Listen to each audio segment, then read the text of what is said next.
Good morning, beloveds. Welcome to Awakening Ways Spiritual Community. Awakening Ways is a spiritual community in the lineage of Dr. Ernest Holmes. We're a new thought spiritual community that believes in a golden thread of truth that runs through all of life. We believe that whatever spiritual path you're on is the perfect one for you if it leads you to an awareness of the divinity within you, to your own divinity. For it is the intention of all great leaders, religious leaders, whether it's Jesus or Buddha or Krishna or anyone else, it's their intention to awaken you to your own divine nature. Here at Awakening Ways, we try to help you to awakening in a whole variety of ways. Sometimes it may be on a Sunday gathering like this one, or hopefully someday back live again. And for those of you that are out of town, once we do that, we'll continue doing this. Only we'll do it on YouTube rather than on Zoom. So we won't see you, but you can see us. We do it by workshops, by classes. But the only class that's being taught right now is a ministerial class that I'm teaching with a couple of people. And personal one-to-one spiritual counseling with either practitioners or ministers. There are so many ways that we help you to awaken. You know, we all came here from different places on different paths. Something brought us through these doors. Something brought us to this website. Something resonated within us that said, you need this now. It's time. So whatever brought you in these doors, wherever you go when you leave here, for right now, this sacred moment, you're here because there's something you need to hear. So welcome home. We've been waiting for you. So before we start this morning, I'd like you all to join me. Join me in an invocation. Close your eyes if you're comfortable doing so. Take a deep, clean, cleansing breath. And know with me, there is one divine source, one mind, one life, one infinite presence that is all of life. All sentient beings are that infinite presence, that one mind individualizing itself in us. I know that that is true for me, for I am, I hope, a sentient being. I know that it's true for everybody on this call today. And so, right here and right now, I declare for all of us that Dr. Terry, as she speaks, is guided and led by that pure, perfect spirit, that mind within her. That every word she speaks comes from that perfect flow of spirit, that perfect flow of consciousness, and she enlightens and uplifts all of us. I know for our musicians this morning that there are divine resonances and harmonies running through every word they sing, bring us all closer to the divine. For this, I am so grateful.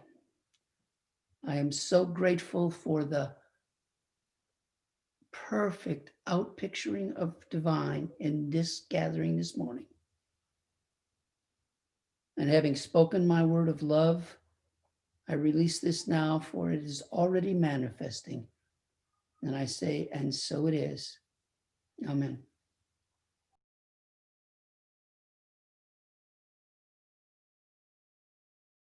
I believe in God, absolute and mighty. God is all there is. Everything is God. I believe the kingdom of heaven is within us. God is all there is. Everything is God. I believe our thoughts affect the world around us. I believe we're all connected to a universal mind, and so it is. I believe the Spirit's forever and expanding. God is all there is. Everything is God. I believe in goodness, eternal human kindness. God is all there is. Everything is God. I believe our thoughts affect the world around us. I believe we're all connected to a universal mind, and so it is. I believe the light is precious in its wholeness. God is all there is. Everything is God. We are all connected in unity and spirit.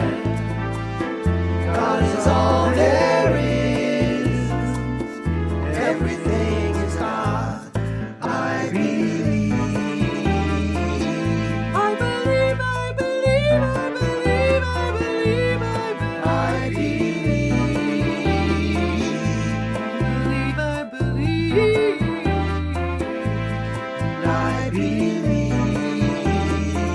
I believe. I believe. Spirit acts upon our prayers directly.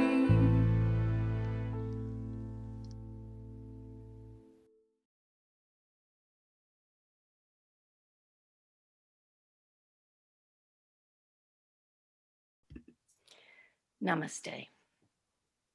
The light and love of the divine in me honors and greets the light and the love of the divine in each and every one of you here this morning. It's a special morning. I can feel it. It's so good to see old friends and familiar faces and gather together in this remarkable community. I feel very blessed.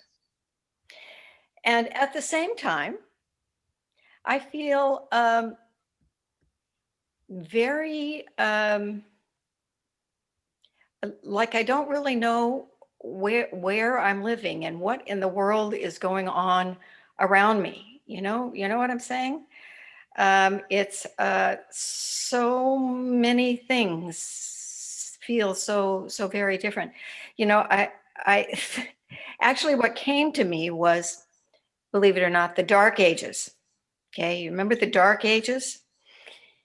Okay, so Dark Ages, plagues, people dying, riots in the street. Okay, I don't know. That was 1,500 years ago.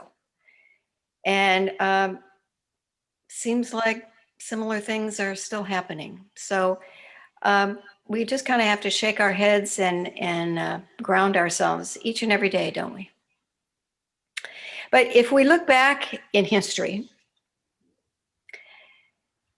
we know that there's always some crisis going on somewhere. It's the nature of life itself as a human being on this planet.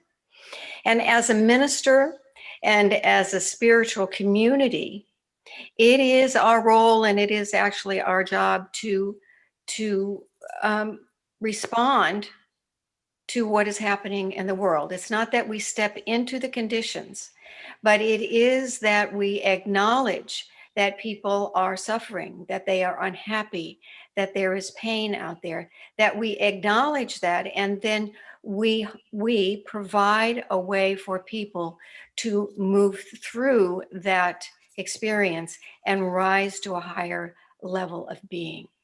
That's our role, really. And not just for Frank and I, but for everyone, for everyone. But that started me thinking about my years in the ministry, because Frank and I have been in the ministry now. This is like year 21, I think, 2021. So I started thinking back to some of the things that big things that happened during the time that I was a minister. And the first thing that came to me was September 11th in 2001. I remember that. I remember it well. And I remember that everything changed on that day. There was so much shock, so much disbelief. People were just rocked to their foundation. You know, the innocence of the United States was lost that day for certain, because we had the illusion that nothing bad could ever happen here on our soil, and lo and behold, it did. And so in losing our innocence, we became more protective, and we also became more suspicious as a nation. You know, the aftermath of that experience seemed to go on for a very long time. And honestly, many people thought we would never, ever, ever get over it. But somehow we moved through that experience. We moved through the pain and suffering. And, you know, here we are today. I thought about 2012, and I remembered 2012. A different kind of experience, because 2012 was the whole scare thing about, oh man, the Mayan calendar and the world's going to come to an end. And the only thing we could do was just, you know, grab our loved ones and say goodbye, because what was that thing from the movie? It's all over, man. You know, that was it. It was going to be Armageddon, and nothing we could do about it. There was a lot of fear around it. Most of us thought, well, you know, let's just see what happens. But a lot of people were out in the desert, and they were literally gathered together in small groups, prepared to leave the earth, prepared to die, saying their last goodbyes, and, you know, holding their breath and crossing their fingers and praying that there would be a tomorrow. And you know what? There was a tomorrow. That day did pass, and here we are today. This doesn't include all of the things like floods and fires and tornadoes and hurricanes and shootings. So many things that happen that require that we respond in some manner. And interesting to look back and see all of the things that have happened and how we have managed to pass through them all, right? Right before we became ministers, there was the whole 90s thing. And the 90s were all about the predictions about the millennium. 1,000,001 predictions about the millennium. And, you know, the predictions about 2000 had been going on since the year 1000. So, you know, what's going to happen in 2000? And as the years went by, you know, things kept getting ratcheted up higher and higher. Science fiction, it was a heyday for science fiction, you know, their visions of technology and outer space and, you know, all kinds of things from science fiction. And the rest of us were just kind of waiting to see what's going to happen. Will we be the same? Will we even be here? We just had to wait and see. Well, interestingly enough, the other day I was looking through our bookcases, and those of you who know us, yes, we have a lot of books, and we've gotten rid of so many of them when we moved, but still. So I was looking through the books, and I found a book, of course, that honestly, you know what? I swear to you, I have never seen before. But it's been in our bookcase. And not only that, it managed the culling. So it had to have passed through my hands or Frank's hands or something sometime in the move, because it's still here. And the name of the book is New Thought for a New Millennium. And it is a book about written by various New Thought writers. And the New Thought writers were kind of imagining what the world would be like in the new millennium. And it was written in 1997. So none of the writers had any idea what was, of course, what lie ahead. And it was very interesting to read 20 years ago what people thought was going to be happening now. I thought that for the most part, they were pretty realistic. Their articles were kind of filled with hope and filled with caution, which is, nothing like covering your bases. That's a good way to predict. But there was this general feeling that things would change for the better, like greater self-awareness, psychological breakthroughs, spiritual transformations. And as I look back, I think that's probably true. But there was also this, and I want to share this.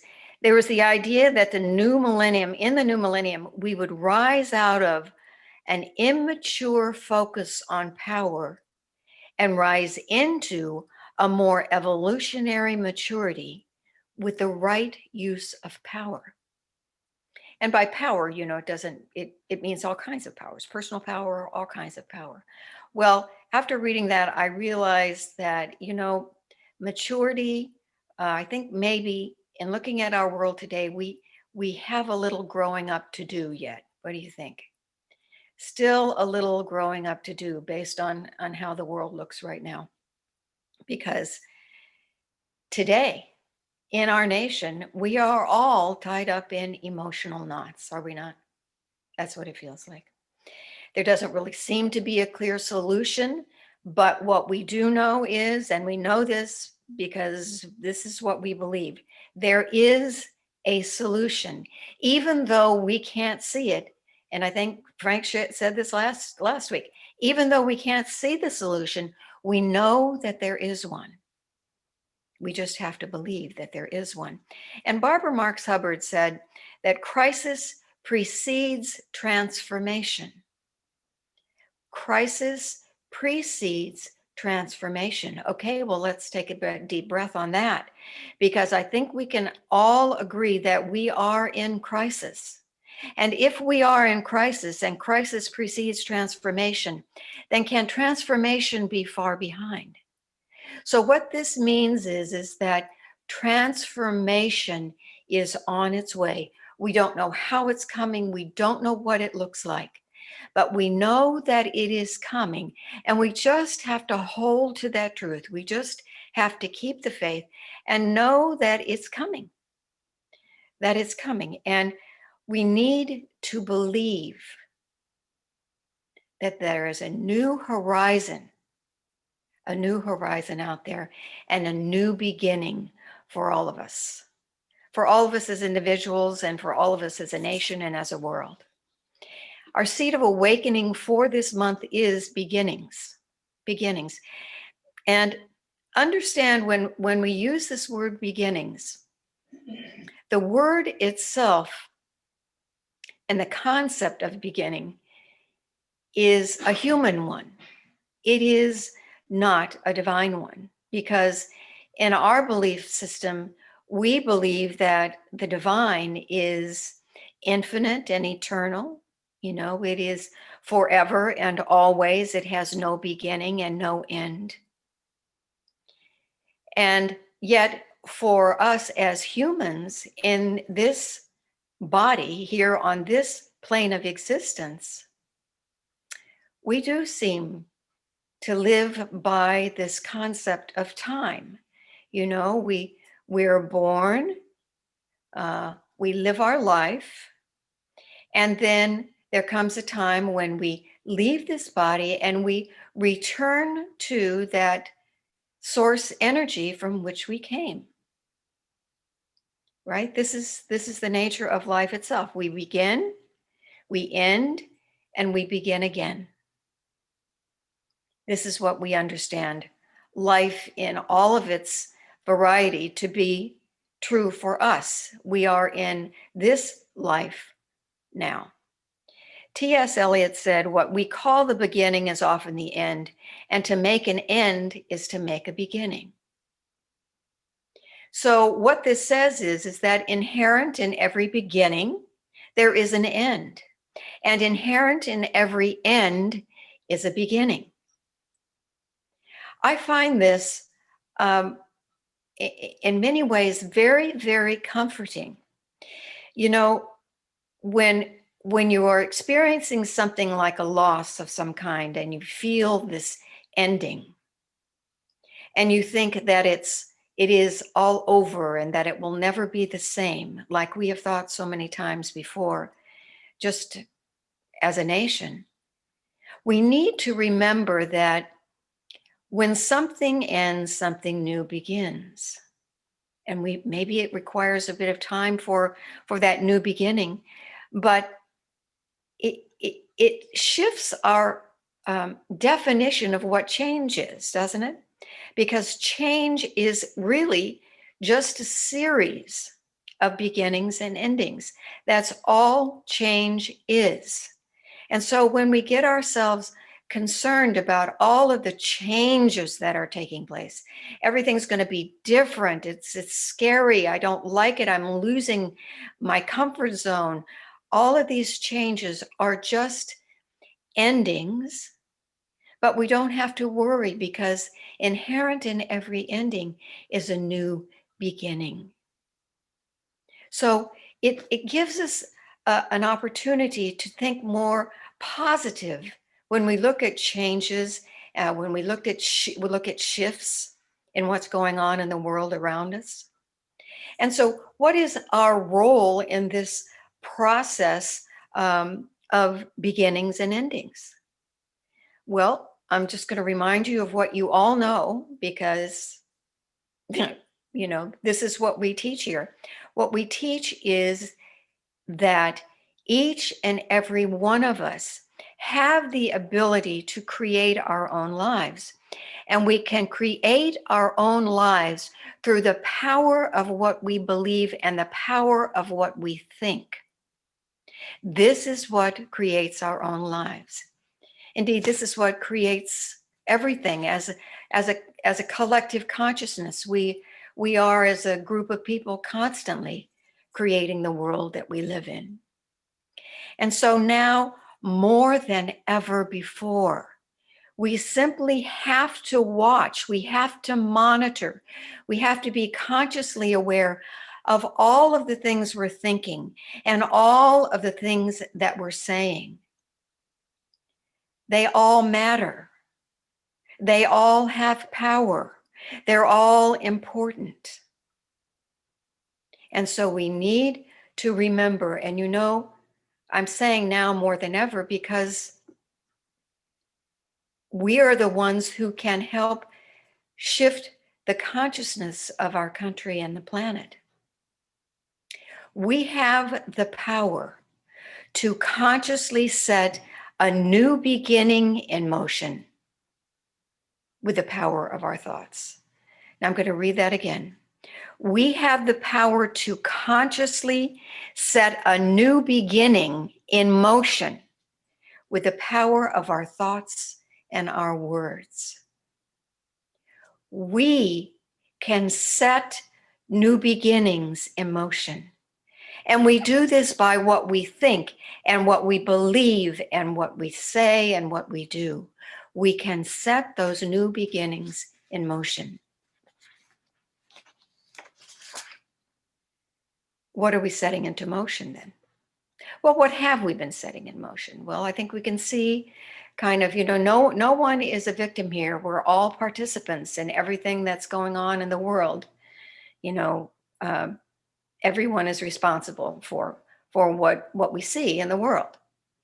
But out in the world, as we look at beginnings, there are ways to look at what's out there. We can begin to find new ways, or not even new ways, find new things to focus on that can help us, that are available, readily available. Frank and I went to lunch last week in Paso Robles. We went to La Mexicana on 13th Street. And right down the street from the restaurant is this beautiful, I never saw it before. I'm really not that familiar with Paso Robles, truthfully. But I never realized that church was there, the Congregational Church, the one I'm talking about. It's a beautiful church, kind of a redwood color with all these stained glass windows in it. It's just lovely. But hanging from the church top, from the steeple, was this huge banner. It just looked like, I don't know if it was a piece of cloth or a big piece of paper, or what it was, I don't know. But it had 4 words written on it. And these are the 4 words: be safe, be kind. Be safe, be kind. In huge, huge letters.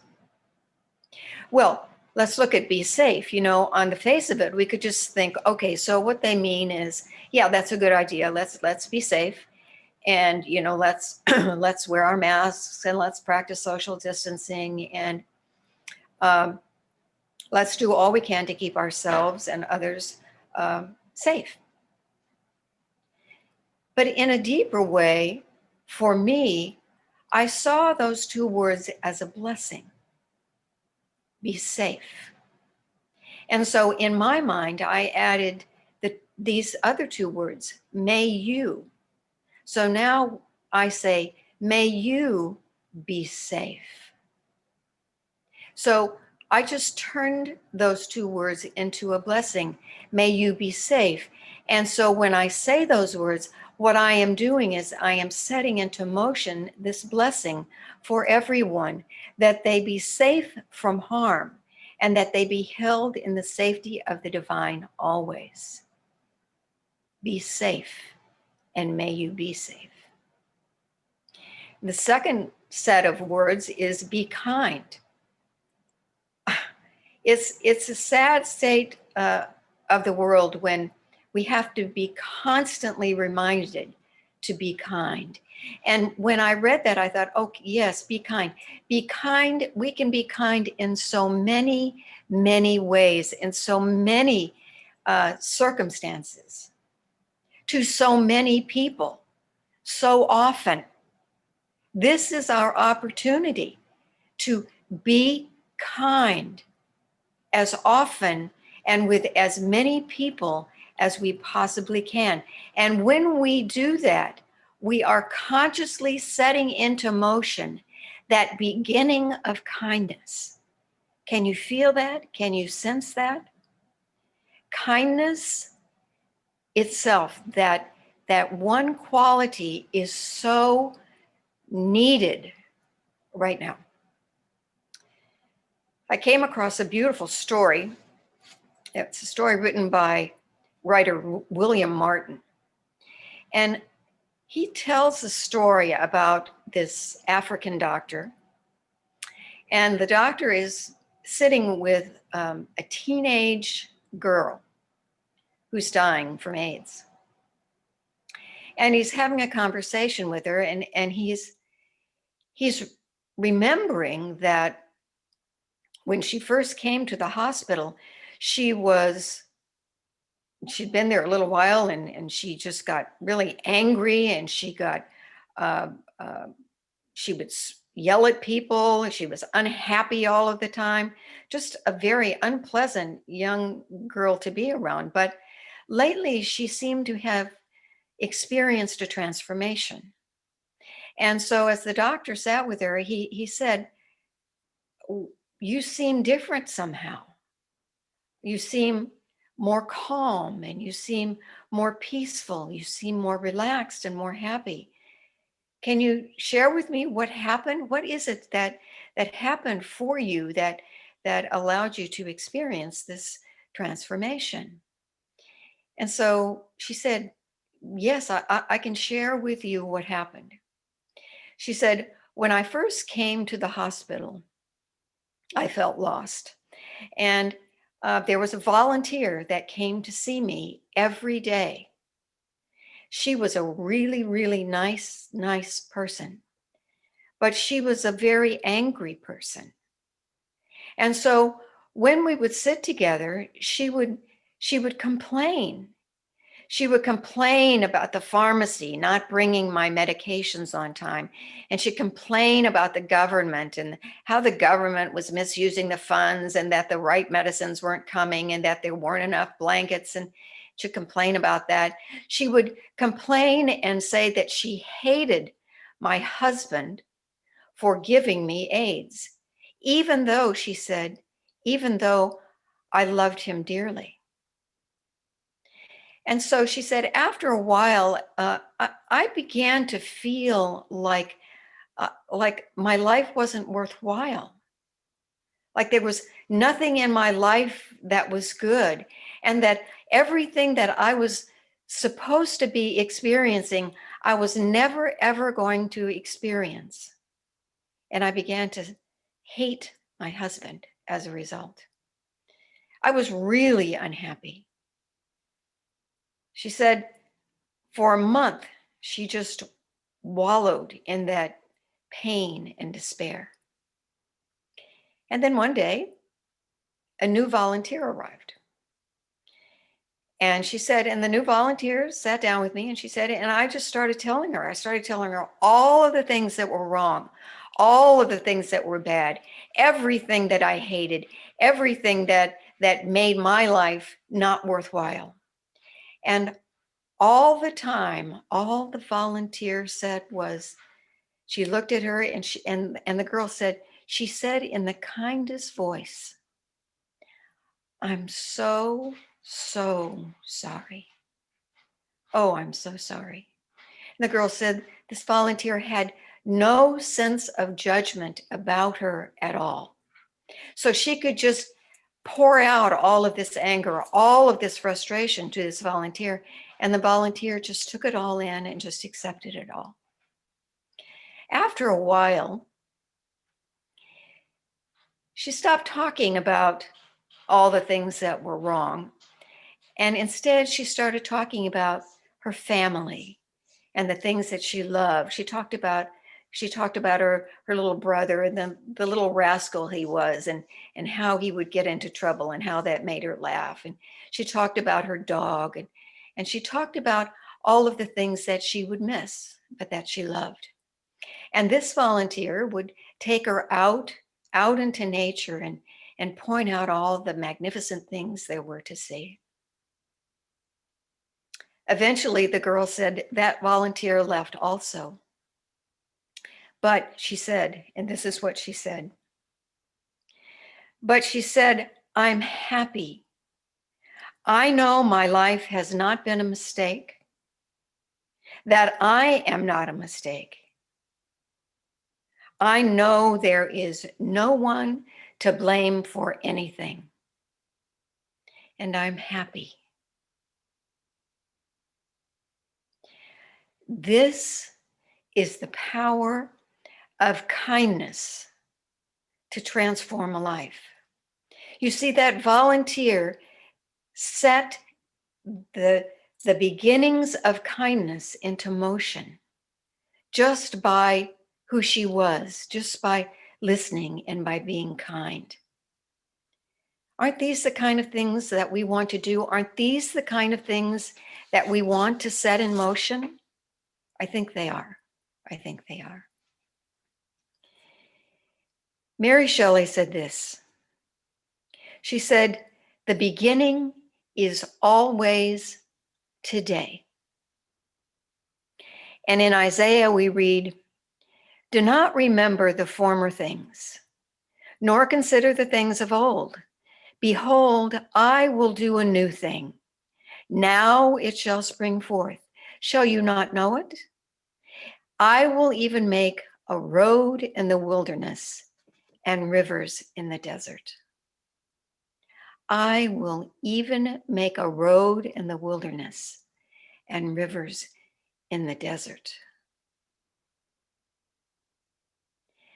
What this says is that it's time for us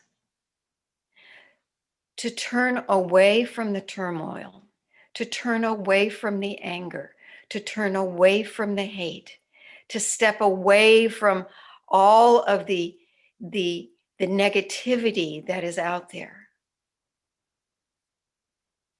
And imagine that all of that that's out there is like this vast desert that's waiting for a sweet, clear, pure river to flow through it. And that's what we want to create. We want to create and set into motion new beginnings of peace and compassion and kindness. We want to step away from the appearances and the conditions and know what we know we know. You know what I'm saying, right? Know what we know, and express that, and to bring that out, and to begin anew, to create new beginnings of positive actions. We need this now, and we can do this. And if you think,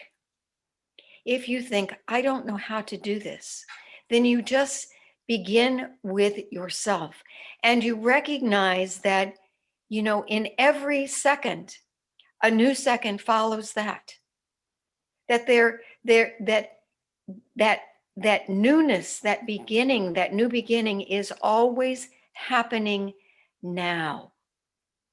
Something new is always happening now. So I'm going to invite you to just take a deep breath and recognize that breath you just took, that was a new breath. And the next breath you take will be newer than that breath. And feel your heart beating. Just become aware of the heart beating. You know that each beat of the heart is a new life-giving beat to our bodies and to our lives. Each beat is brand new. With every blink of our eyes, just blink. And understand that in that blink, your perspective has changed because you've blinked. Maybe you're in a new position in space. Maybe you're looking in a new direction. But just by blinking our eyes, and then, of course, with every step we take, we're pointing ourselves in a new direction. It's new. Each word we speak is a new word. I can say the same word over and over and over again, but it won't be the same word because I can't say it in the same exact way that I just said it. And I've already moved forward in time, so it can't possibly be the same word spoken. There are so many, many ways that we create newness in our lives. We want to create new beginnings now. We want to be the ones that are responsible for being at the foreground, the forefront of creating a brand new millennium, of creating the next 20 years and the next 50 years and the next 1,000 years, that we are the ones who are planting the seeds. We are the ones that are creating and moving these new beginnings forward into our world. I think we should do this. What do you think? It's never too late to begin again. Join me, if you will, for just a moment. as we just dip into that place that is right there where we are. And we just become aware of ourselves as humans, as these remarkable humans that we are. And we become aware of our breathing and how each breath is new. We become aware that each moment is brand new. And we understand that each and every moment is an opportunity to consciously create something new, something great, something grand, something so good, something that has never been seen before, never been done before, never been felt before, something that can change the face of the earth, something that can change your neighbor and how your neighbor feels. And we are the ones that have the power to set that new beginning of goodness in action, in motion. And so today we consciously make a commitment to set something new in motion in our own world today with our thought, with our word, or with our action. We consciously choose to say something, to think something, to do something that matters and that changes the planet for the good. We celebrate the opportunity to do this, for we know it is in our power to do. And we give thanks for this. We give thanks for this wisdom. We give thanks for this goodness. We give thanks for this guidance that Spirit has provided us with this morning. And we know that each and every day can unfold anew just by believing it's so. I believe it's true. I know it's so, and so it is. Amen. Namaste.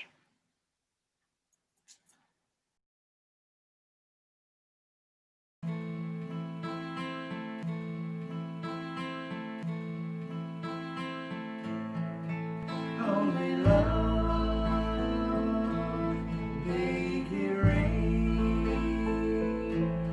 Where the beach is kissed by the sea. Only love can make it rain. Morning dew, laying on our feet.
Thank you. Thank you. It was wonderful. Thank you, Dr. Terry, for your talk this morning. That was really, it really brought back a lot of things for me, and I really appreciated that. And I think it was what we all needed to hear as we go forward. And the musicians, thank you. Our remarkable music program continues to flourish in spite of not being able to be together. And that's truly incredible. Thank you very much. Do have a few announcements I need to make this morning. And the first one I make is one that I wish I didn't have to make. This week, Awakening Ways lost one of our own and one of my really close friends, David Burt. David had a stroke and was in the hospital, and then he was in a nursing facility, and things unraveled from there. And he made his transition Thursday evening, and so I know that all of you are knew David, and David was one of the founders of Awakening Ways. When the very first class that Terry and I taught in our family room when we lived up on the hilltop, David was in that class.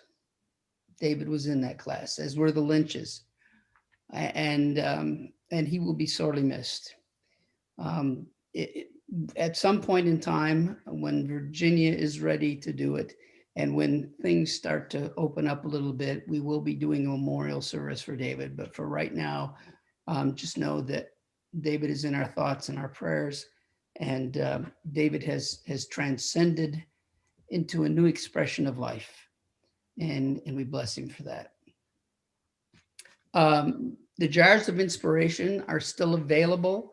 For those of you that have not yet picked them up, Jan will be at the office Monday from 12 to 2 to hand them out. If you live out of the area and you would like to take part in the Jars of Inspiration, if you will send us your address, email it to us at awakeningways@thegrid.net, we'll be happy to mail them to you. You won't get the jar, but you'll get the inspirations. Also, there is one other thing, and that is that during this time of turmoil, it is so appropriate that the season for nonviolence begins on January 30th and runs until April 4th. January 30th to April 4th are the memorial celebrations of the assassination of Dr. Martin Luther King and Mahatma Gandhi. And a number of years ago, I wrote a number of meditations on quotes by Mahatma Gandhi, along with daily activities that you can do. And I'm going to be sending those out again this year. And so if we don't have your email address and you'd like to take part in any of our activities, please make sure we get it. You can just send us your email address to awakeningways@thegrid.net, and we will put you on our mailing list. I saw a lot of new names on there this morning and some faces that I haven't seen in a very long time from up north. So if you'd like to join us on a regular basis, please just send us your email address and we'll get you on the list. And we love having you. I hope you'll join us every week, because this is a dynamic community, even on Zoom. And it's growing and moving, and things are happening at Awakening Ways, even though we're in lockdown. Having said that, these activities, this growth only happens because of your support. And we finished 2020 in the black. In spite of not having a single fundraiser other than the Jars of Inspiration last year. And I know we're going to continue doing that in the future, but it's because of your donations that happens. Well, I want you to know how much we appreciate them. If you'd like to donate and you haven't been, you can go to our website and there's a PayPal button on like 3 or 4 different pages.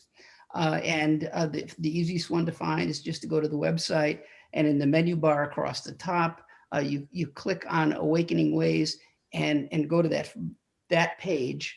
Don't go to the drop down, but to that Awakening Ways page. And on that page, there is a PayPal button.